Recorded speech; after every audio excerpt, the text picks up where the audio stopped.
안녕하세요, 오진오진다입니다. 여러분들 혹시 제가 저번에 소개해드렸던 화순군의 빨간색 시골집 기억나시나요? 오늘은 그 시골집을 얼마에 사셨고 또 얼마에 리모델링 했고 또 어떻게 리모델링 했는지 저희가 자세한 이야기를 담아왔거든요. 시골집 리모델링 관심 있으시거나 곧 하실 분들은 이 영상을 꼭 참고하시면 좋을 것 같아요. 젊은 분들이 정말 대단하신 것 같은데 영상 보시기 전에 구독과 좋아요, 알림 설정까지 해주시고요. 인터뷰를 들으러 가시죠.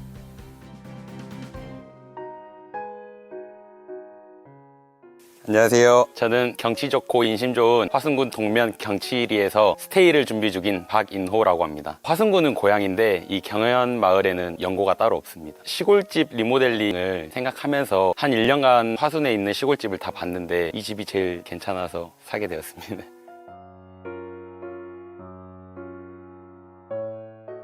사실 이제 젊은 사람들이 와가지고 막 공사한다고 하면 마을 분들이 시끄럽고 하니까 싫어하실 줄 알았는데 마을회관에 이제 제가 이사 왔다고 이장님께서 방송을 해주시고 떡을 돌리면서 이렇게 리모델링을 해서 제가 뭐 좀 해보려고 합니다 하니까 어르신들이 다들 너무 좋아하셨어요. 마을이 좀 활기가 돌 수도 있겠다, 다 응원해주시고 잘해보라고 해주시고 그랬습니다.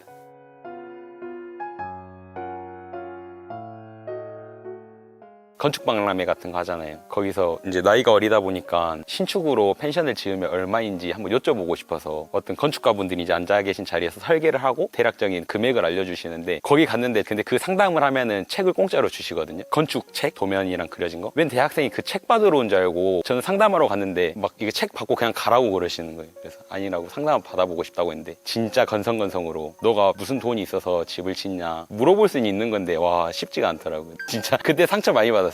일단 예산적인 비용도 있긴 했지만 한옥이 주는 감성이 너무 좋더라고요.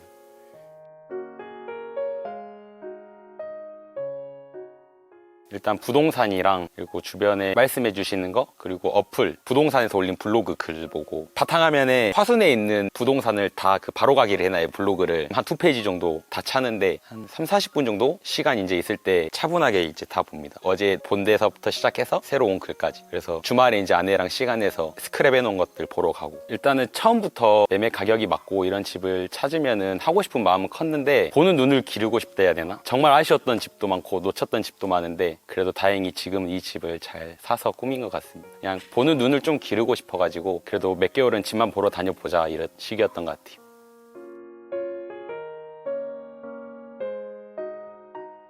예산이 정해져 있다 보니까 남이 찾지 못하는 보물 같은 집을 찾고 싶었고 이 집은 사실 이 마당 조금만 빼면은 다 슬레이트 창고였거든요. 그래서 이렇게 좋은 전망이 아예 가려져 가지고 안 보였었는데 저는 뭔가 이걸 다 허물고 마당을 넓게 쓰면은 이 좋은 경치를 주택에서 온전히 다 느낄 수 있겠구나 라는 그런 긁지 않는 복권 같은 집이다 라는 느낌이 들었습니다. 그래서 얻어 걸린 건지 아무튼 다 잘 됐어요.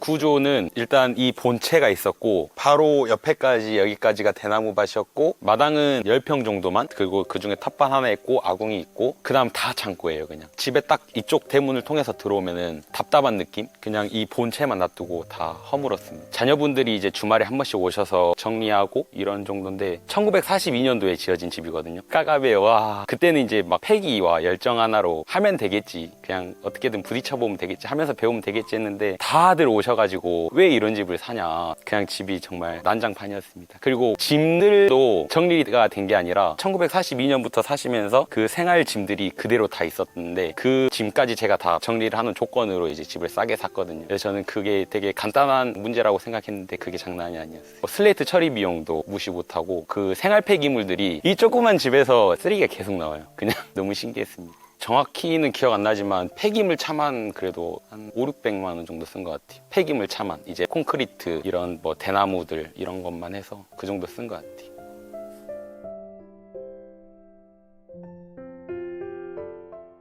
저희가 지금까지 가면서 봐왔던 좋은 집들을 참고를 많이 했고요. 딱히 컨셉을 정해놓고 하는 것보다는 어느 공정이 있으면은 여기는 이렇게 되면은 좋겠다. 그냥 막 전체적인 틀을 짜고 한 게 아니라 여기에 맞추고 여기에 맞추고 여기에 맞추고 해서 전체적인 그림을 만들었던 것 같아요. 정말 정해진 게 없어요. 이게 그 저희 인테리어 사장님도 저한테 대체 무슨 컨셉이냐, 근데 저는 할 말이 없더라고요. 근데 저희가 원했던 거는 저희가 어디 숙소에 가서 만족하고 그냥 힐링이 좋았어요. 이 숙소가 너무 세련되고 그래서 좋았던 것보다는 저렴한 숙소여도 집이 주는 따뜻함, 이런 게 너무 좋아서 누구나 와서 쉬고 갈 수 있는 공간이면 되지. 컨셉이 중요한 것 같은데 저는 못 정했습니다. 그래서 막 주변 사람들 공사하고 있을 때 일부러 와달라고 해서 너라면 여기 뭐가 있었으면 좋겠어, 어떻게 됐으면 좋겠어, 친구들 가족들 이야기 되게 많이 듣고 반영할 거 반영하고 그랬었습니다. 근데 그렇게 되니까 이제 그래도 많은 사람들이 만족할 수 있는 집이 되지 않았나. 친구들과 가족들이 아니었으면 진짜 못했을 거예요. 그래도 인테리어가 처음이다 보니까 막 전문가들처럼 전체적인 계산을 저희는 못 하겠더라고요. 큰 그림을 아무리 많이 그려도 이게 예상치 못한 변수 때문에 분명히 어제까지 집을 우리는 이렇게 하자, 이렇게 하면 이쁘겠다 했는데 내일 가면은 또 이렇게 안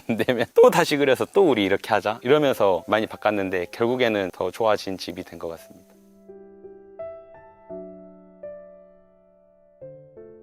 이 집은 6시간 전에 올라왔던 집인데 일하다가 중간에 왔어요. 그리고 보자마자 계약을 했어요. 한 1년 본 집 중에서 확 뭐가 왔어요. 긁지 않는 복권 같은 집 2,500만 원에 샀습니다. 그러니까 올라온 지 6시간이 됐는데 저도 이렇게 저렴한 시골집은 처음 봤어요. 그래가지고 중간에 와서 보고 그냥 바로 구매했어요. 근데 이 집은 지체할 수가 없었어요. 너무 싸가지고 망설이면은 금방 팔릴 것 같은 느낌? 그래서 일하다가 점심시간에 와가지고 봤는데 경치가 좋을 것 같다라는 그냥 그 생각 하나로 사버렸어요. 근데 재밌었어요. 그 시골집 보러 다니는 게 재밌지 않으세요? 시골집 보러 다니는 거 진짜 재밌어요. 그래서 저희는 약간 주말에 데이트하는 식으로 막 그 수첩에 적어놓은 거 그 지도에 내비게이션 방향 딱 정해가지고 갔다가 어디서 밥 먹고 이렇게 돌아가지고 집에 오는 코스로 짜가지고 시골집 보고 재밌었습니다. 그러니까 1년이 걸려도 조급하지 않았던 것 같아요. 데이트처럼 즐기다 보니까 이 정도 집이면 그래도 할 수 있을 것 같은데 우리 좀만 더 봐볼까? 그러면서 근데 금방 1년이 지나갔고 다음에 이제 이 집이 나왔는데 이 집은 이제 기다릴 수가 없었어요. 아까도 말씀드렸다시피 내가 좋으면 남이 좋고 그러면 가격이 높아요. 근데 저는 저렴하면서도 이거는 이렇게 하면은 더 좋은 집이 될 수 있는데 사람들이 이거를 아직 모르실 때 창고가 이렇게 많으니까 저렴하지 이건데 저는 이제 거기서 이거를 허물면 좋은 집이 충분히 될 수 있겠다라는, 그래서 가격이 마음에도 들고 어쨌든 자신이 있었습니다.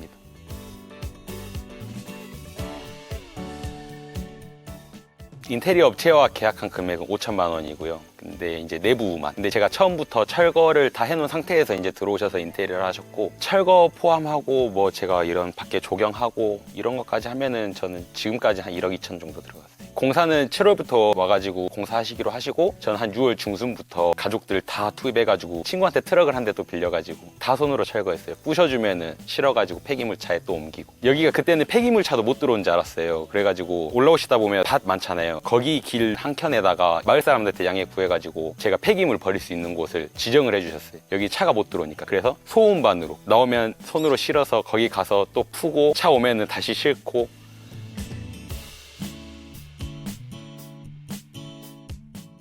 옛날 시골집들은 다 그냥 증축해가지고 허가 없이 막 쓰시잖아요. 근데 저희 같은 경우에는 상업적인 공간을 만들어야 되니까 그런 게 있으면 안 돼서 측량을 해서 나가 있는 건축물들을 다 잘라냈는데, 사실 여기 옆에 더 붙어가지고 화장실도 있었고 뭐 창고도 있었고 그랬었어요. 그래서 그거를 다 허물고 부엌이었던 공간을 지금 침실로 만들었고, 이렇게 마루가 있고 방이 이렇게 하나씩 있었는데 그 부분을 합쳐가지고 거실과 부엌으로 만들었고, 경치가 너무 좋다 보니까 앞에 전면 창을 많이 내려고 했고, 자쿠지가 있으니까 화장실은 또 건식 세면대를 하나 뺐습니다. 그래가지고 이용하시는데 불편함이 없게. 네, 화장실도 안에 넣었어요. 대문이 저쪽에 있었어요. 마당을 정리하고 경계 측량을 하고 하다 보니까 이쪽으로도 올라올 수 있는 길이 있더라고요. 그래서 양쪽을 다 몇 번을 왔다 갔다 해봤어요. 그 주는 느낌이 다르니까. 이쪽은 진짜 시골스러운데 너무 조용하다 해야 되나? 근데 이쪽은 벽화도 있고 길이 쭉 오는 길이라 저는 과감하게 여기 대문을 막고 저쪽으로 뚫었습니다. 네, 대문 위치를 바꿨어요. 그래서 지금 택배 기사님들이 오시면은 갑자기 담벼락에서 막 저를 부르세요.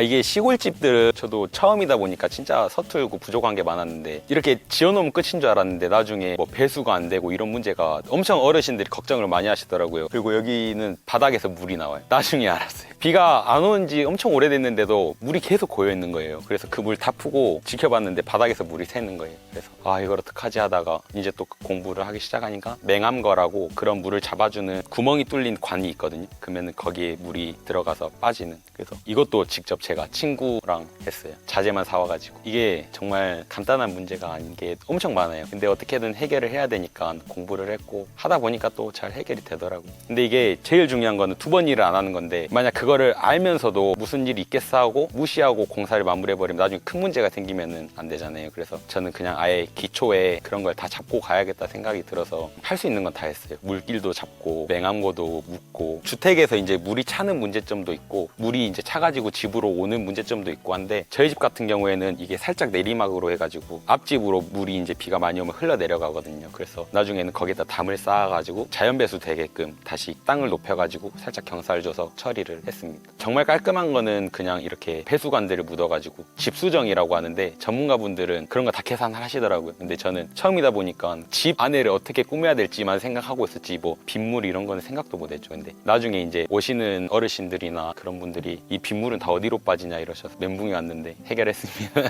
이 시골집 리모델링이 정말 보시면은 집만 바꿔가지고 고쳐온 것 같잖아요. 근데 전기나 배수나 정화조나 집 하나 짓는 것보다 더 힘든 것 같아요.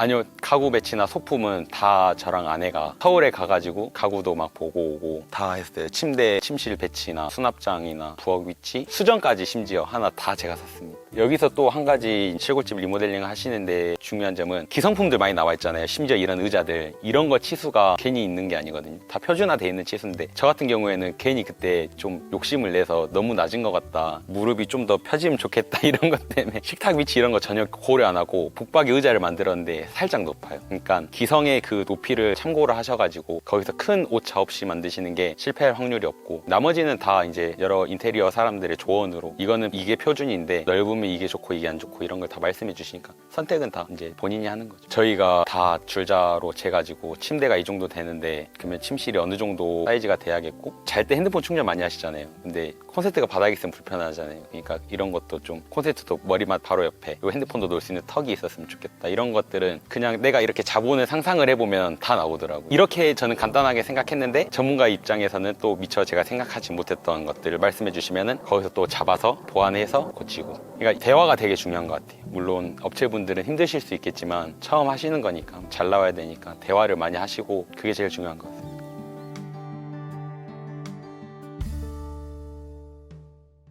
공사를 일단 빨리 들어가고 싶었는데 그 인테리어 업체에서 하고 있는 일이 있었고 그러면 제가 뭐부터 하면은 공사를 더 빨리 진행하실 수 있냐 했더니 철거를 해놓으면 이제 바로 들어가실 수 있다 하더라고요. 뭐 그런 것도 있고 5천만 원 예산에서 철거까지 포함해버리면은 하실 수 있는 업체가 없었어요. 제가 엄청 많은 업체를 만나봤는데 그래서 그냥 내부만 맡기고 철거는 내가 하겠다. 근데 한 번도 안 해봤는데 하니까 되더라고요.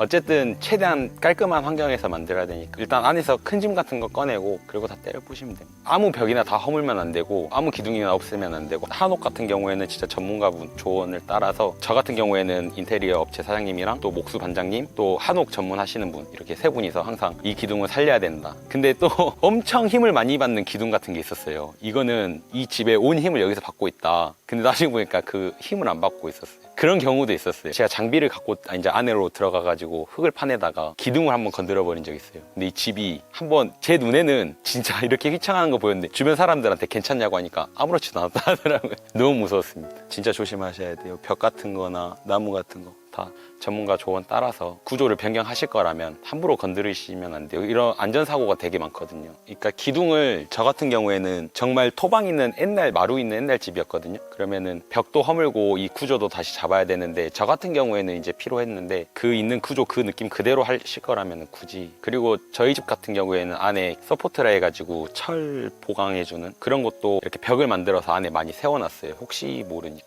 너무 오래된 집이라 그거는 이제 선택사항이라고는 하는데 저는 무조건 해야 된다고 생각합니다.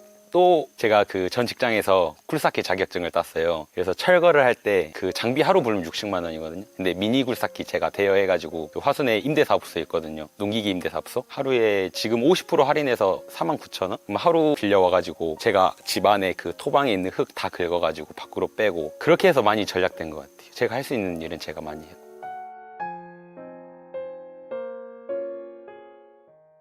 철거하는 데서 비용이 진짜 너무 많이 들었어요. 장비도 많이 왔고 여기가 다 슬레이트 창고였거든요. 슬레이트 버리는 것도 이게 생활 폐기물이다 보니까 군에서 매년 초 지원 사업이 있어요. 슬레이트 처리인데 저는 6월 달에 공사를 해야 되는 상황이었는데 그게 인기가 좋아가지고 금방금방 소진이 된다 하더라고요. 그래서 내년에 그 지원 사업을 받아서 처리하라고 하는데 기다릴 수가 없어서 슬레이트 처리 비용만 한 400만 원. 그 지붕 떼가서 환경 폐기물 처리하는 비용. 이 철거가 그냥 굴삭기가 다 부셔가지고 담아가지고 폐기물 차에 버리면 안 되고 비용을 아끼려면은 폐콘크리트대로 분류를 해서 따로 보내야 되고 폐목들은 폐목대로 따로 보내야 되고 생활 폐기물 차는 생활 폐기물로 버려야 더 저렴해요. 이걸 다 섞어서 종합 폐기물이 돼버리면 가격이 엄청 비싸고요. 그래서 장비가 부셔주면은 옆에서 안 다치게 조심히 나무는 이쪽으로 던지고 콘크리트는 그쪽에 모아놓고 생활 폐기물은 바구니에 담아가지고 놔두고 그리고 여기까지가 대나무밭이었는데 경계 측량을 해보니까 저쪽까지 저희 그 경계가 있더라고요. 그래서 대나무밭 안에 저런 야외 온천 자리를 만들면 되게 운치 있을 것 같다 해서 장비를 또 불러서 산을 깎으려고 했는데 또 암사면이 나와가지고 쉽게 깎이지가 않는 거예요. 저도 한 3일 정도 작업해가지고 이 집이 원래 더 낮았거든요. 여기서 나온 흙이랑 돌들로 많이 올렸어요. 근데 그래도 흙이랑 돌이 너무 많이 나오는 거예요. 이걸 다 깎으니까. 마을에 단체 카톡방이 있는데 제가 거기다가 이걸 처리하려면 또 돈이 드니까 분명히 누군가 필요로 하실 것 같은데 그래갖고 단체 카톡방에 한 70분 정도 이제 마을 분들이 계시는데 저희 집에서 돌과 흙이 좀 나오는데 혹시 필요하신 분이 계시냐니까 한 6분한테 연락이 와서 오히려 나중에는 드릴 흙이 없어가지고 못 드렸어요.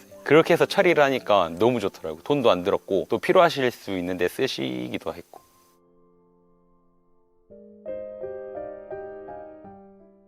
대나무가 그냥 여기서부터 이렇게 자라고 있었어요. 포크레인으로 긁기 전에 대나무를 잘라줘야 돼요. 처음에는 세보려고 샜는데 대나무를 몇 개나 자를까 친척 동생이랑 세다가 몇천 개 돼버리니까 못 세고 몇천 개 됐는데도 한 이 앞까지밖에 못 갔어요. 나중에는 진짜 제가 인진톱으로 베면은 친척 동생은 마당으로 꺼내고 근데 이 대나무도 폐목으로 처리가 안 되거든요. 대나무를 처리하려면 돈이 엄청 많이 드는데 무슨 방법이 없을까 또 필요하신 분한테 드리려고 막 대나무 정자도 만들고 하잖아요. 그리고 죽통밥 이런 거 막 연락처 찾아서 했는데 7월에 나오는 대나무는 다들 안 필요하다고 하시더라고요. 물이 너무 많아서. 그래서 이걸 어떡하지? 막 돈이 막 몇백만 원이 드는데 그러다가 또 아까 그 농기계 임대사업소 거기에 장가지 파쇄기가 있다는 걸 알고 친척 동생이랑 여기 있는 대나무 1톤 차에 실어가지고 제가 버릴 수 있는 장소 이장님께서 마련해 주신 거기에다가 대나무를 다 푸고 거기서 장가지 파쇄기로 계속 대나무 하나씩 넣어가지고 파쇄한 거 중량제 봉투에 담아서 버리고 그러게 한 일주일 정도 했던 것 같아요. 그래서 이제 대나무 문제 안 보고 싶어요.